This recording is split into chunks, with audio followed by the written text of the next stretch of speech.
Good morning to everyone. I am Regie Gibson, and I am so happy to be part of Point32 Health's celebration and recognition of the legacy of Dr. Martin Luther King.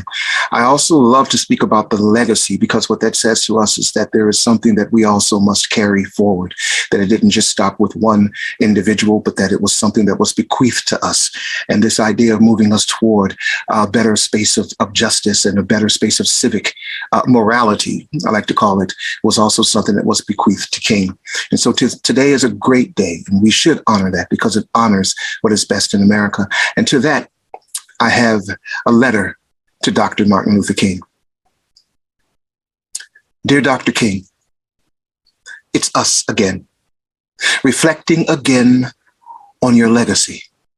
We are here today because, though it may sound cliche, we love this country dearly.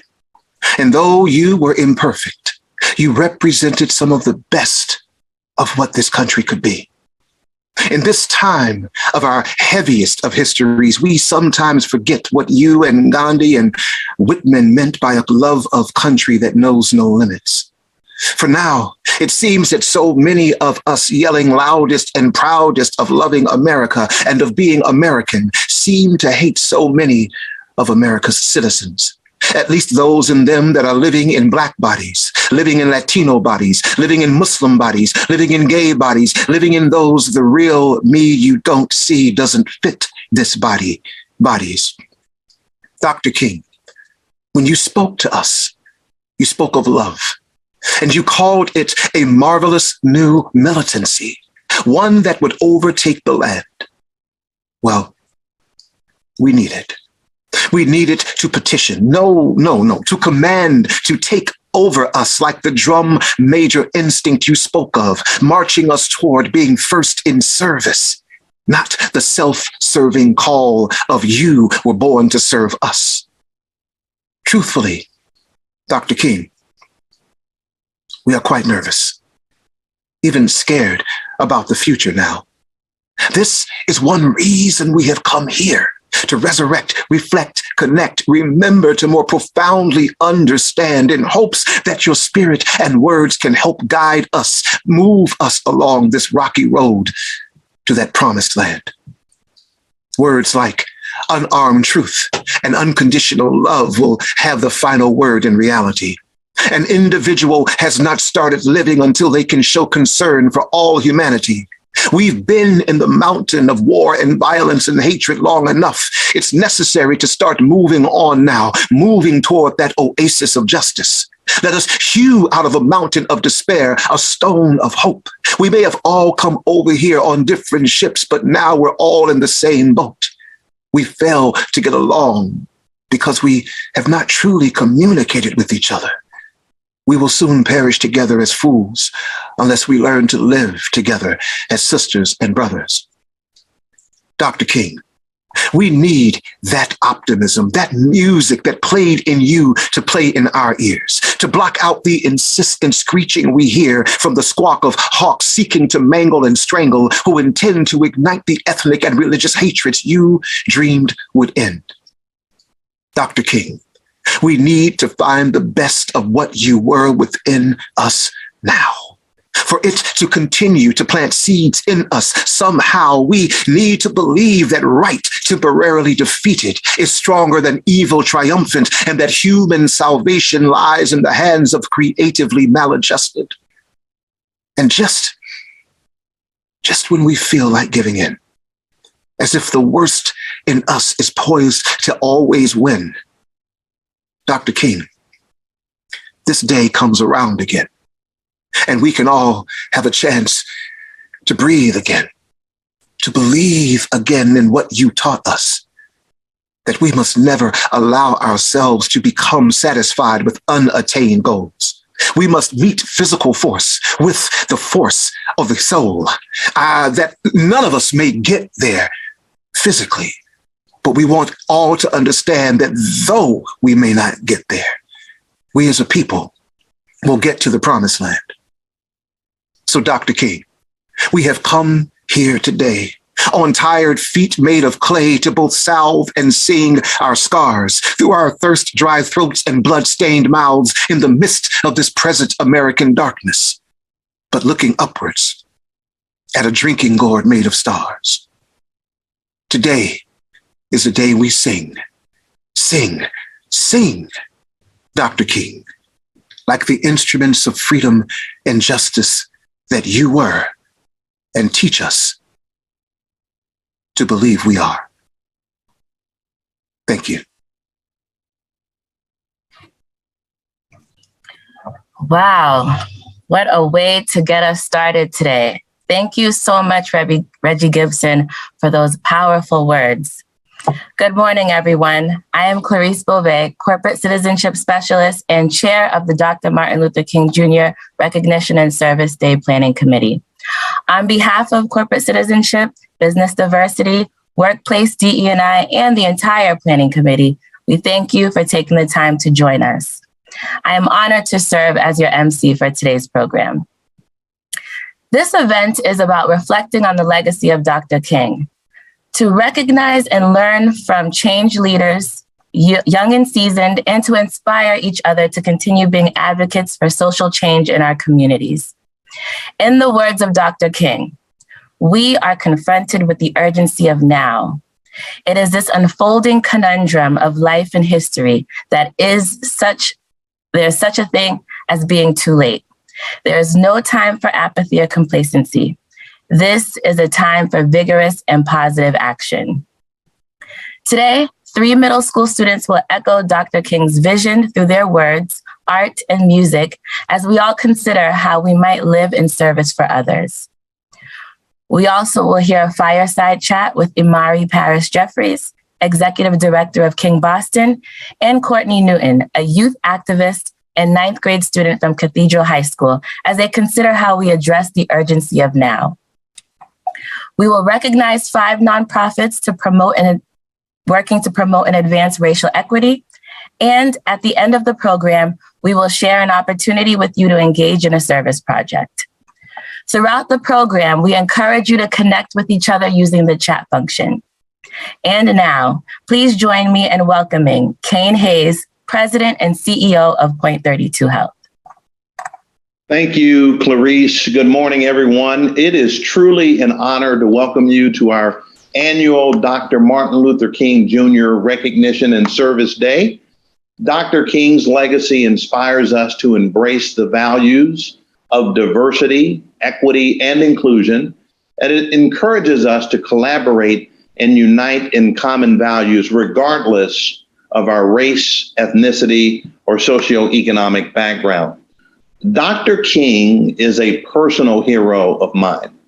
He is a leader who exemplified the ideals of peace, justice, and compassion, and he unselfishly dedicated his life to a greater purpose that would touch and transform the lives of so many people, including me. I grew up in Ferguson, Missouri, just outside of St. Louis, where I was raised by a single mom who taught me at a very early age to value education. This foundation instilled in me the belief that I could accomplish anything I set my mind to, including one day becoming CEO of a multi-billion-dollar organization like Point32 Health. Dr. King's words, "Everybody can be great because anybody can serve," inspired me to lead a life of action where I invested in my own future and positioned myself to help others. While I began my career in financial services, after 20 years, I was motivated to shift to healthcare in 2010 with the passage of the Affordable Care Act. This moment, more than 10 years ago, represented an opportunity to expand health coverage to more Americans and begin to address the inequities that exist in healthcare, and I wanted to be a part of the solution. Last July, I was thrilled to join Point32 Health, in part because of the organization's mission-driven purpose to guide and empower healthier lives. This resonated with me and aligned with my strong desire to make a positive difference in the lives of others. Dr. King's words are as relevant today as they were 5 decades ago, and they inspire us to live lives of integrity and character in service to others. The work we do every day across Point32 Health, through our foundation and individually in our neighborhoods and communities, really matters. If Dr. King were alive today, he would be 92 years old. He was known, of course, for fighting for racial equality. However, what a lot of people don't know is at the end of his life, he was also fighting for economic equality on what he called the Poor People's Campaign. That's why he was in Memphis in 1968. And I'm convinced that if he were alive today, he would be fighting for health equity, because racial equity, economic equality, and health equity are inextricably linked. So let's all continue to heed Dr. King's call to action and service, and let us ask how we can do something for others and how we can work towards Dr. King's beloved community and how we can realize the transformative power of love. I want to add my thanks to the planning committee and for all of you for joining today's event. Now I'll turn it over to Lillian Azar with our Black Professionals Colleague Resource Group to announce the student awards. Lillian? Thank you, Mr. Hayes. Good morning, everyone. Good morning. Good morning. My name is Lillian Azar, and I'm a part of the planning committee for today's event. I have the distinct honor of recognizing the Dr. Martin Luther King Jr. Creative Expressions honorees. Students were asked to respond to Dr. King's probing quote on life's most persistent and urgent question: what are you doing for others? This contest engages students and lifts up youth voices. At this time, in this moment, Dr. King can be a beacon of hope. His journey included moments of challenge and disillusionment, yet his fervent belief in the power of love and humanity shines through. My planning committee colleagues and I were moved by the submissions. All were from middle school students, and each one, in their own unique way, gave us a sense of how the pandemic is affecting their worldview. It was no easy feat selecting the top winners. There was a clear common theme among honorees. COVID-19 caused distancing. Students missed their communities and felt a lack of connection. It was heartening to see Dr. King's values of kindness, respect, and taking care of each other alive and present in the lives of students. Our first honorable mention is Junyani Roach. Junyani used her creative piece as a PSA platform for safety, advising mask wearing and vaccinations.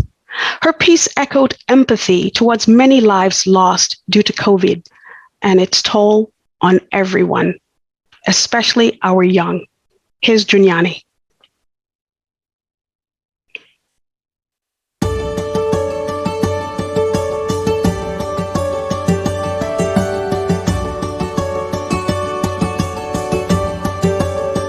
COVID has really affected everyone, their mental state, and how they view themselves.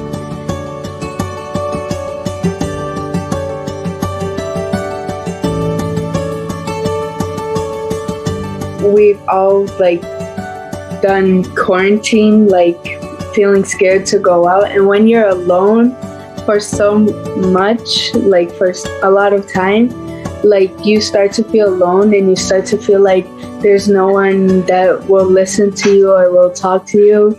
But that's not the fact. There's so many people that will actually come and listen to you. It's just in your head.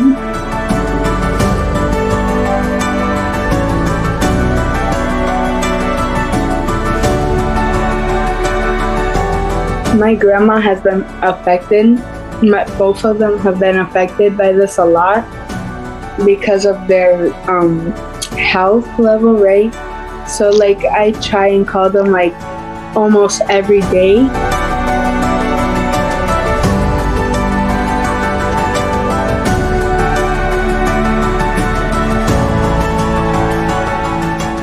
Martin Luther King has inspired me in so many levels. I found his legacy inspiring because he fought till he died for like his people. Like he was gonna do anything and everything he can for the Black community, which he did.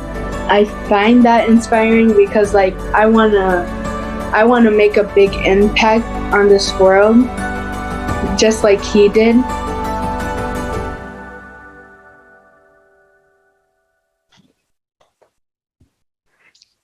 Giuliani, you are an inspiration. Thank you for sharing your words with us. Our next honorable mention is Rim Eliusvi.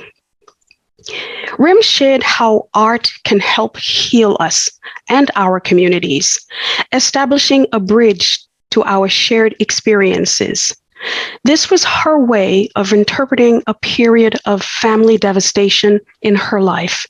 So here is Rim in her own words about how life weighs heavy.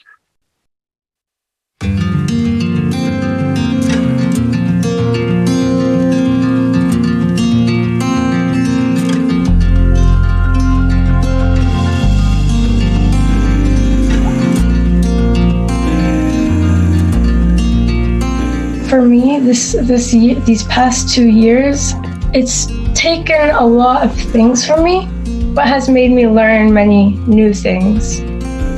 My artwork has represented how I have went through many stages of just sadness, and I didn't know what to do. And I was just like, let me just draw my feelings out. The snail has represented how life weighs heavily.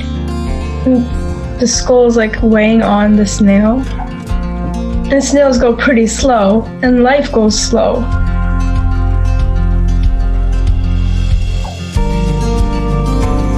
It's just like life is like really, really, really short. Like the way Martin Luther King, he died at a really young age. He had many groups of people against him. He was still like, he still was himself, and he still made a huge impact.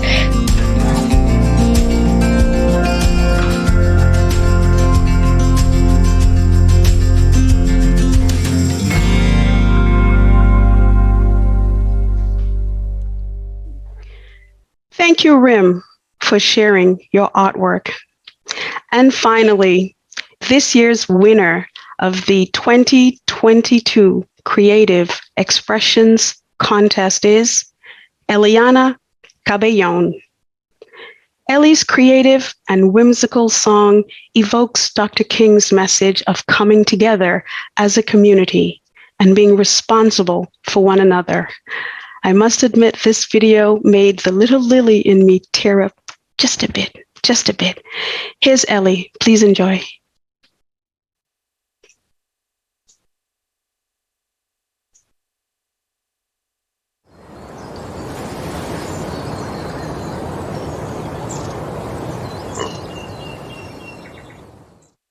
Dreaming, I'm asleep, and then I'm reading texts from you at 3 a.m.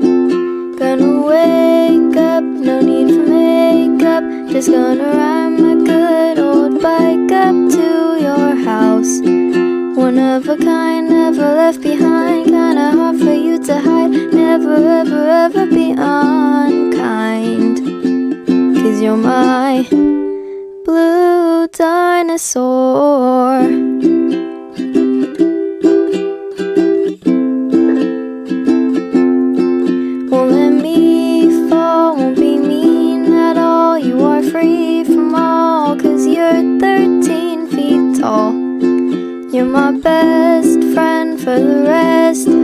and we're the best blend I still can't comprehend. You're so much fun, yeah, you're number one, shining like the sun. No, I'm not done, yeah, I love you a ton. 'Cause you're my blue dinosaur. Or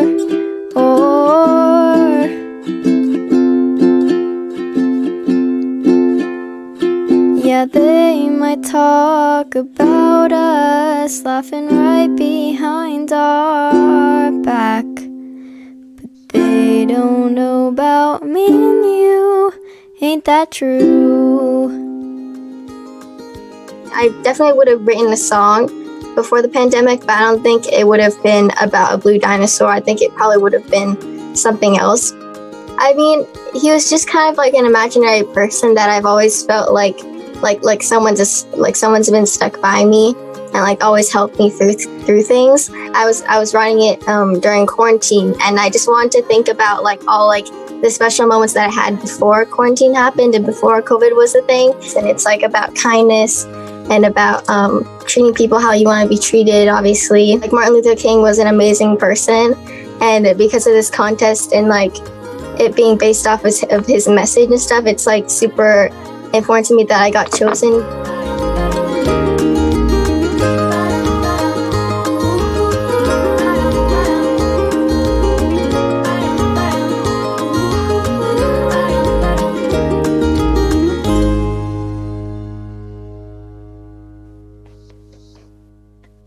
Thank you, Ellie.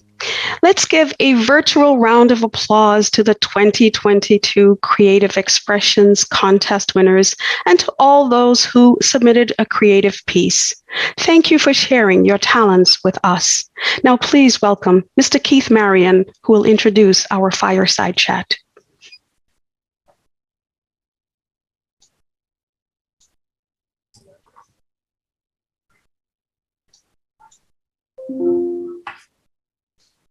Mr. Keith Marion, I think you're muted. Oh, sorry about that. Sorry, everyone. Thank you so much, Lillian, for the warm introduction. And it is so great to be here with you all this morning. My name is Keith Marion, and I am the lead of our workplace diversity, equity, and inclusion here at Point32 Health. And it is my sincere pleasure to be here this morning to introduce the fireside chat. I have the honor of in some ways, bringing what I consider to be an enlightening opportunity for us to all be empowered by listening to some very, very interesting perspectives from Mr. Imari Jeffries, who is the Executive Director of King Boston, and also Miss Courtney Newton, a freshman at Cathedral High School. Their bios are in the event program, I hope, and maybe also in the chat for you to reference so you can learn a little bit more about who's going to share with us today. And I'd also like to thank the planning committee that brought this to us today. We really thought that it was an opportunity for us, again, to learn, to gain perspective, and to hear directly from some key folks who are doing great things in our community and offering an opportunity for us to continue to live and relish and celebrate the legacy of Dr. King. So before we jump into the conversation, Imari, we'd love to hear from you around some of the historical context that Dr. King has brought to us all and hear from your perspective. Imari? Keith, it's such an honor to be here today. Lillian talked about crying a little bit, so I'm glad you waited a few seconds before you brought me on, because you would have seen my eyes well up. It's what an amazing day filled with inspiration. I think to start off with Regie, to hear Kane's remarks and to really celebrate these young people, Gianni, Rim, and Ellie. What an amazing day. And just thinking about Dr. King's legacy and Mrs. King's legacy in Boston, the interesting thing about our region is that we actually, many cities have an MLK Boulevard. Many cities are celebrating Dr. King's birthday, but Boston and New England has a real distinction of being a place where Dr. and Mrs. King's love story began. Dr. and Mrs. King met while students, Mrs. King, a student at New England Conservatory, Dr. King, a student at BU, And they met through mutual friends. They attended 12th Baptist, the historic 12th Baptist Church in Roxbury. Rumor has it on the first date, and we've all heard a Dr. King speech, but rumor has it on the first date, he actually asked Mrs. King to marry him. I don't know about you. I don't think that would work these days, but Dr. King has never asked me to marry him. So maybe I would have said yes too. And so it's amazing to think about the Kings here in the 50s and the city of Boston being a place that wasn't friendly, that wasn't welcoming, that wasn't inviting, that wasn't an anti-racist city in the 50s, and then as students. And we have this wonderful opportunity in the midst of this pandemic and emerging from this pandemic to imagine the region as a place that could be welcoming, could be inviting, and could be the center of the country's anti-racist movement. And these young leaders that we've seen today and the nonprofits that are being honored today are part of the vanguard of that change. And so I'm really excited to be here and have a conversation with Courtney Newton, who's a phenomenal young leader in her own right. Thank you, Mr. Jeffries. What a enlightening historical journey you just took us on. I'm sure many folks didn't realize that Dr. King and his wife pretty much formed and really started to cultivate their what I'll call muscles around being advocates and voices for change right here in Boston, which is fantastic. And they did it as students. So that's a good transition into Courtney Newton, Miss Courtney Newton, who is a senior at Cathedral High School. Can you tell us a little bit about what the legacy of King means to you and how you and other young people in your circle think about his legacy, and what perspectives would you share with us? First, I hope everyone's doing well, and I'm glad to think of you. You think of me as a senior because I'm actually a freshman. And first, I'd like to start off by saying activism for youth look like two words: cancel culture.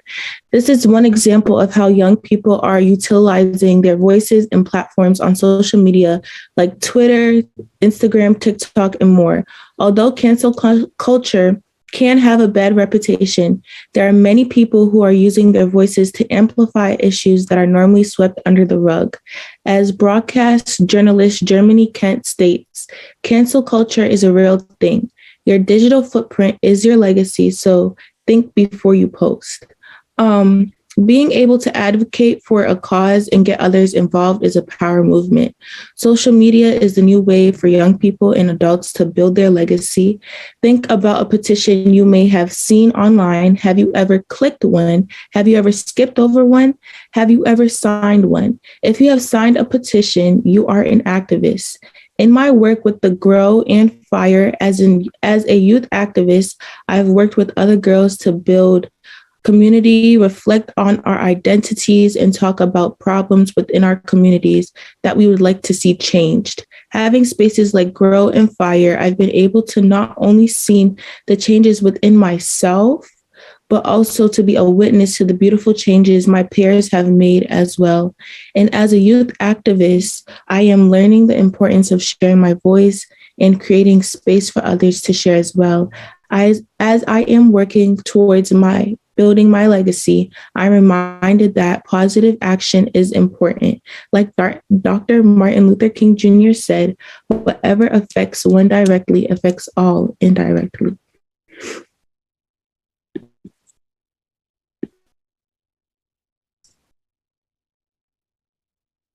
Fantastic. Thank you, Courtney, for sharing your perspectives. Your thoughts, I'm sure, resonated not only with the young folks in our audience today, but with our older generation as well, because what you're speaking to, we can all attest to as being really important for our communities and the people we serve. So why don't we get right into our conversation, and I'll turn it over to both Imari and Courtney to share with us today. Courtney, great seeing you this morning.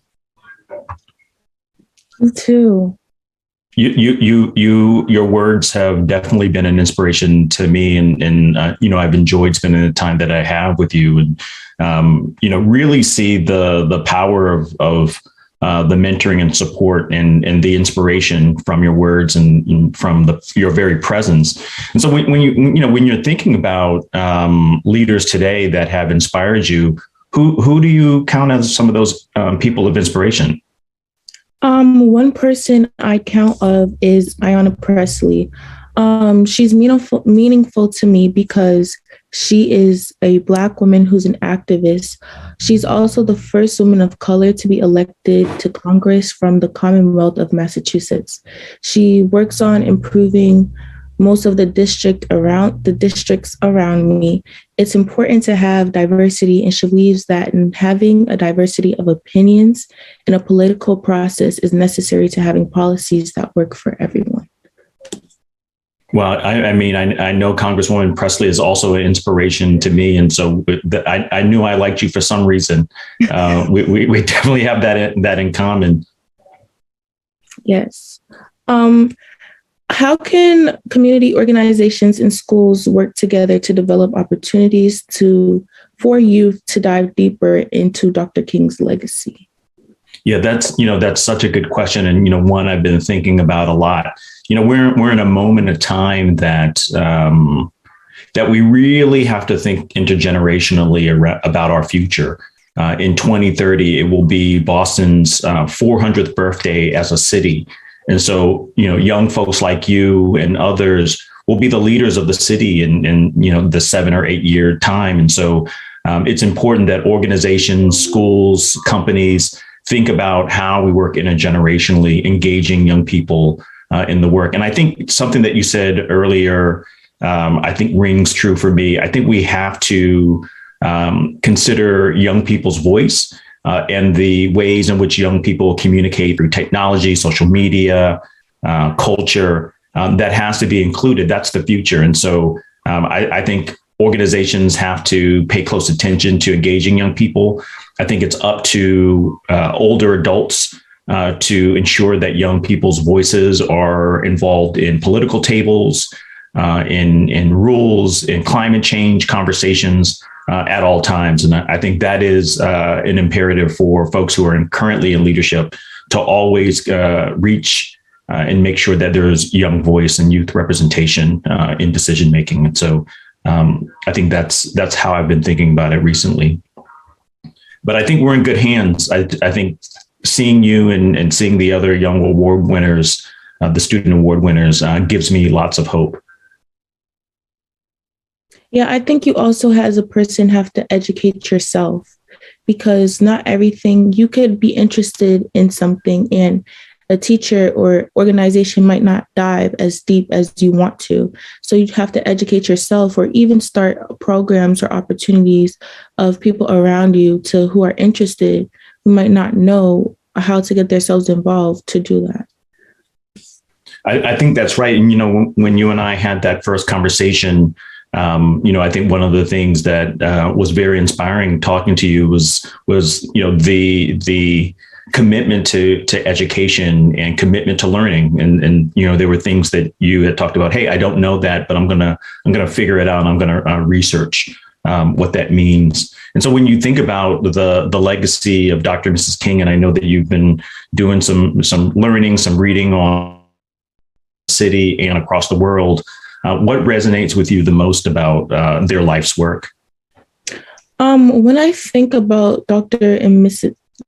King and Mrs. King, it makes me think about the attacks against Black men and Black women in America and how there is still work to be done. Some examples are having equality, Black children being educated in schools with different ethnic groups and races now, different work opportunities, having Blacks in the body of the government, the different movements, and many more to mention. And despite of this, we all still have a long way to go to ensure equality and inclusion for Black men and women and Black families.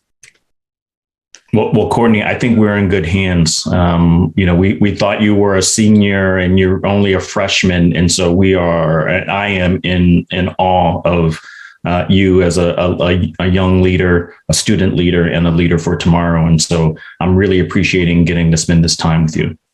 Thank you. I'm appreciating this opportunity that was presented to me. I've been waiting for it all week and talking about it to everyone. It's very exciting. Were you nervous at all? Are you nervous? I'm nervous right now.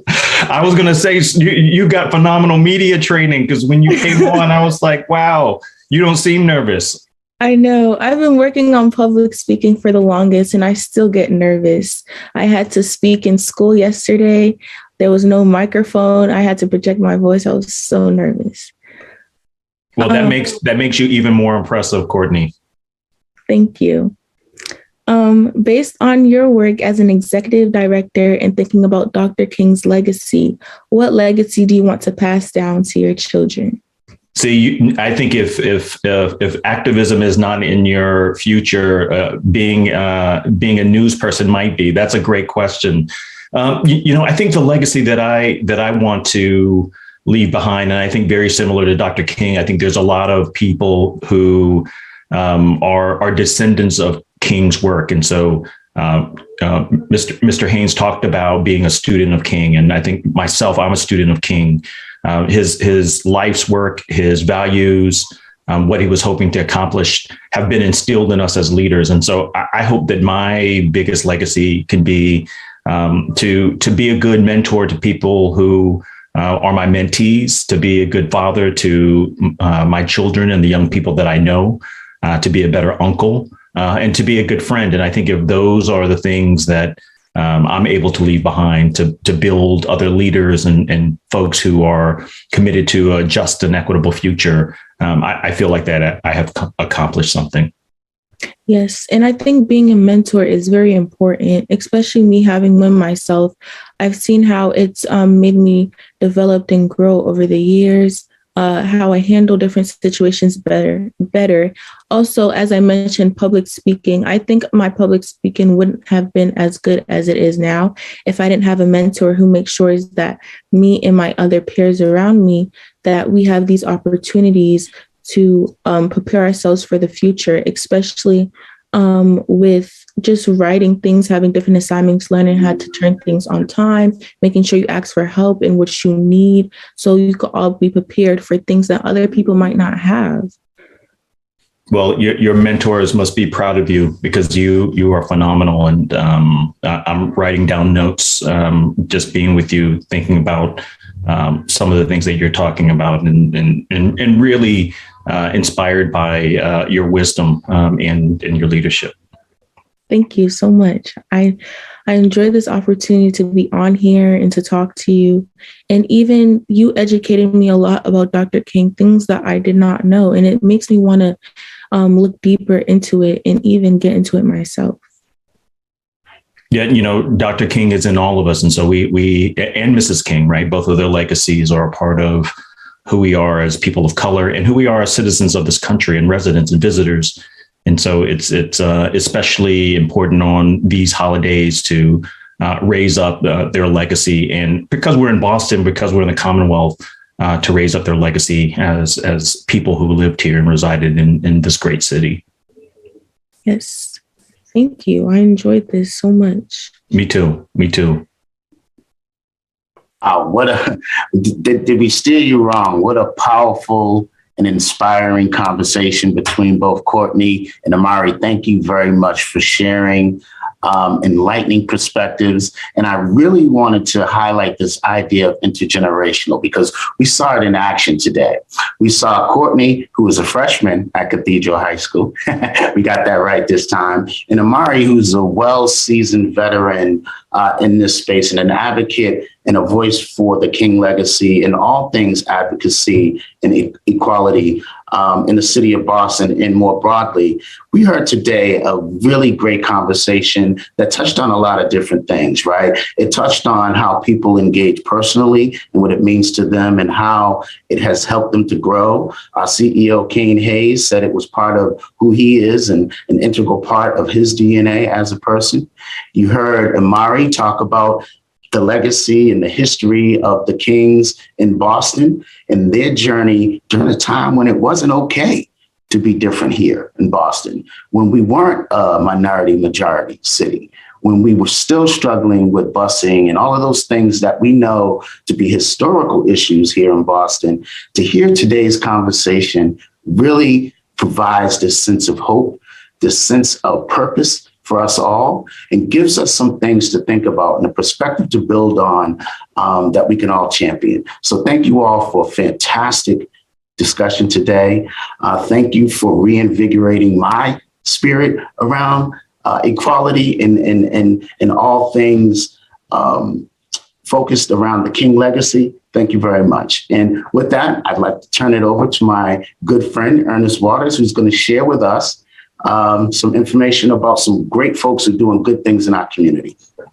Ernest? Thank you so much, Keith. Good morning, everybody. My name is Ernest Waters. I'm a supervisor in member services, as well as a member of the Dr. Martin Luther King Recognition and Service Day Planning Committee.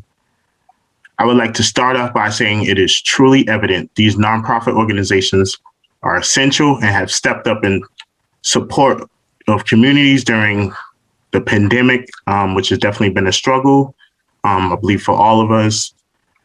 They have all responded to unexpected needs and unprecedented challenges while also advancing racial justice and addressing entrenched racism. This year, we will be recognizing 5 organizations that have gone above and beyond to promote and advance Dr. King's ideals of a just and equitable society. Today, we'll be honoring 1 nonprofit organization in each of the states that we do business in.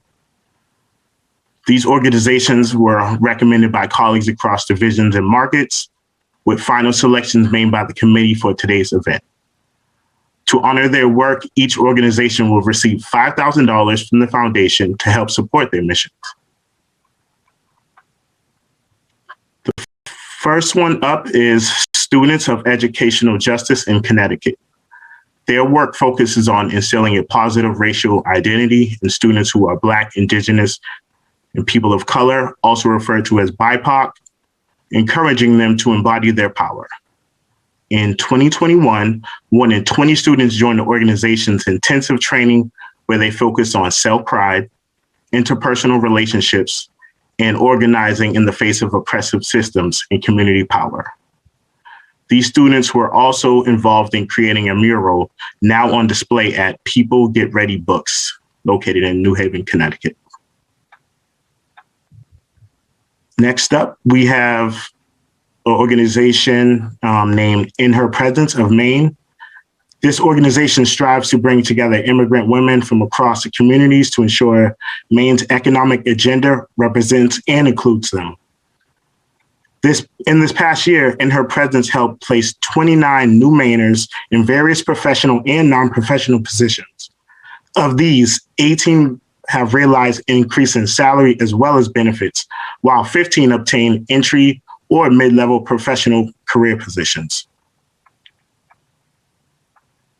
Our third organization is Lawyers of Civil Rights based in Massachusetts, who are being honored for their work with communities of color and immigrants fighting discrimination. This includes fostering equity through legal advocacy, education, as well as economic empowerment. Over the last year, LCR has provided free legal support to more than 5,000 families who have had needs for unemployment as well as emergency rental assistance. Point32 Health has had the pleasure of collaborating with LCR in raising vaccine awareness, as well as supporting local vaccination efforts, which has been amazing. Next up for New Hampshire, we are going to recognize Girls at Work.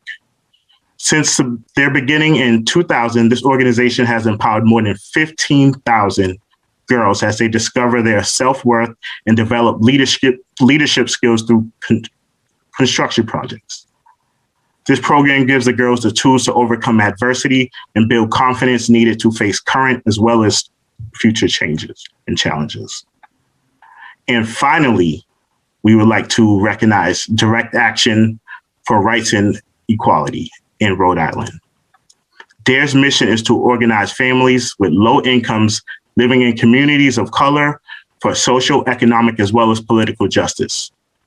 Over this past year, DARE has advocated for tenant rights and affordable housing, also opened up job opportunities for Rhode Islanders with criminal backgrounds and records, as well as helping to reduce their court debts. So I just definitely want to say thank you to all of these organizations and congratulations. And, I just want to commend you guys for all of the work you do to advance racial, social, as well as economic justice in our communities. Thank you all. And with that, I will be giving it back to Clarice.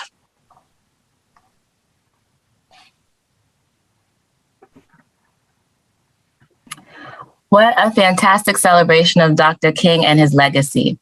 We hope you learned a little more about Dr. King, felt inspired, and are motivated to go out and take positive action in your community. And now, I'd like to share an opportunity to engage with the Happy Hope Foundation in a service project. This is a chance to help the Happy Hope Foundation build up their library of recorded books for hospitalized children. Volunteers are asked to record themselves reading a favorite children's book using either a smartphone or computer camera. Videos will be uploaded to the Hope Reads site. This project can be done on your own this weekend to carry on Dr. King's legacy of service. For more information and to sign up, please visit the Giving Place on the corporate citizenship page on the intranet. Community members interested in participating can reach out to Ann Demke. Her contact information is in the chat. To close us out, please join me in welcoming Regie Gibson back for another performance.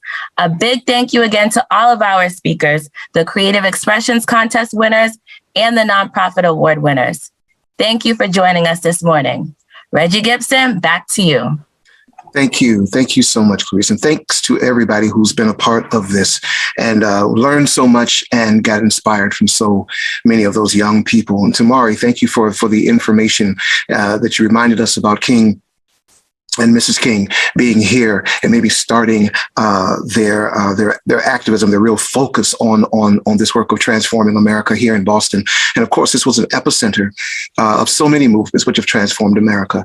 The epicenter of the emancipation movement, the anti-slavery movement, the women's liberation movement was an epicenter of that. It was the epicenter also of the gay rights movement and now the trans rights movement. And so there's a huge legacy here, as we were all been saying, and King was also bequeathed that from people who lived here in Boston and around Boston, people like Frederick Douglass, William Lloyd Garrison, Mariah Stewart, and William Cooper Nell, and any number of courageous individuals who put themselves also on the line in order to bring about the promises of democracy and the perfecting of our union. The piece I'm going to close out with is called Democracy and Citizenship, a New Narrative. I chose this piece because we're around the time, around this time last year, we suffered an attack on our nation's capital. And now we can see that there's the erosion of hard fought for voting rights, which King and so many others sacrificed for. I think we, in our time, need to recommit ourselves to this struggle, to the struggle to make true democracy more than just an abstract noun, but an active verb. I begin with a quote from Walt Whitman, who I take as our first poet of American democracy. He had a book called Democratic Vistas. It was written in 1871. And in that book, he says, "I cannot too often repeat that democracy is a word, the real gist of which still sleeps quite unawakened. It is a great word whose history, I suppose, remains unwritten because that history has yet to be fully enacted." And that is what I think we're talking about today, the full enacting of democracy. In this story, truth is a joke and democracy a punchline. In this story, so often our leaders' mouths are dangerous. They wound us until we are gangrenous. So often they disease us, numb us, dumb us into ethical hypnosis and civic sleep. In this story, we keep our ears budded so we can say we did not hear the shrill call of blood and soil, did not hear the rising white supremacist howl of Jews will not replace us.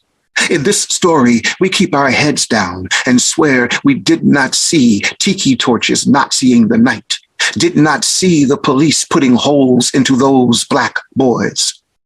This is the story in which we continue to other each other, scapegoat one another for our generational failings. This is the story where members of Congress play Robin Hood gone wrong, redirecting billions that could have helped the ragged to give to the already rich.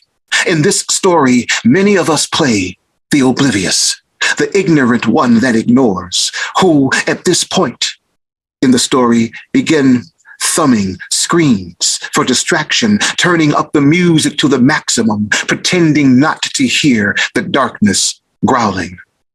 Yes, sisters and brothers and others, this story is seductive. It does not always yell at us. No, it sometimes whispers in the dark recesses of our minds, saying, "Come, tell me of your prejudices, and I will darken. Come, let my arms embrace and harbor your harms, and I will darken. Come, let me turn those harms into howl and foul you into a whirlwind of machete and bullet, and I will darken." And it whispers until we barely notice how it lives inside us, how it divides us, how it drives us to reduce each other to thin, stereotyped scrims of race, religion, politics, gender. And sometimes when someone shows us a mirror, we see our contorted faces, catch ourselves swaying in the swelling spell of it, and we become ashamed and are tempted to run in fear of our own ugly. But we must not run, for we have done that before. For this story is not new. We have lived it before. Yes, and we know that there has always been and perhaps may always be a darkness in our country, a darkness that has kept us blinded to who we could become. Yes, also, there have been those who would look into that darkness. They would cling to each other, muster the courage to stand against it and dare to speak the light. There have always been those who refuse to play the oblivious, the one that ignores. Yes, there's always been those who would rewrite themselves as new character and become she who sees and rises up. He who voices the better angels of our nature, they that demand more of our body politic, demand that we bend it toward a more perfect union by fighting the viruses of our worst isms, our sexism, racism, ageism, colorism, culturalism, reductionism, fascism. Those who demand that our nation embrace its better isms, egalitarianism, altruism, volunteerism, humanism, and demand that we create and coin better isms. You have the right to remain Black and unkilled ism. You have the right to not be sexually assaulted and harassed ism. You have the right to health care, to exist and to thrive ism. You have the right to have your voice heard ism. You have the right to vote and have it counted ism. You have the right to be addressed and treated with dignity and human respect ism. I will stop turning my back on your pain ism. I will stand up for the civic and human rights of another ism. Yes, we have always had and always will need those who will work little by little to heal this too wounded nation with a democratized form of love, a love demanding a new patriotism, a patriotism that cannot be stitched into clothing and made into a slogan, a patriotism that goes beyond I love America, but one that says I love Americans. A patriotism demanding we love all Americans, that we help all Americans who have fallen to stand. A patriotism that means caring enough to make sure a child's hunger goes away so she can sleep at night.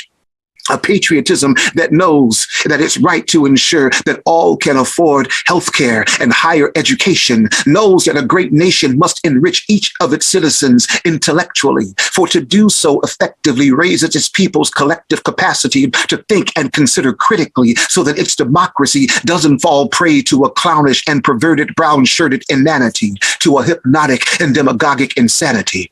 A patriotism that is deeper than ham-fisted swagger, deeper than bluster, deeper than surface flag waving, but a patriotism that is a lived civic virtue, demands accountability, demands integrity, is ethically behaving, a patriotism demanding its leaders' allegiance to its nation's people by full-throatedly saying and actively displaying that every one of us is well worth the effort of saving.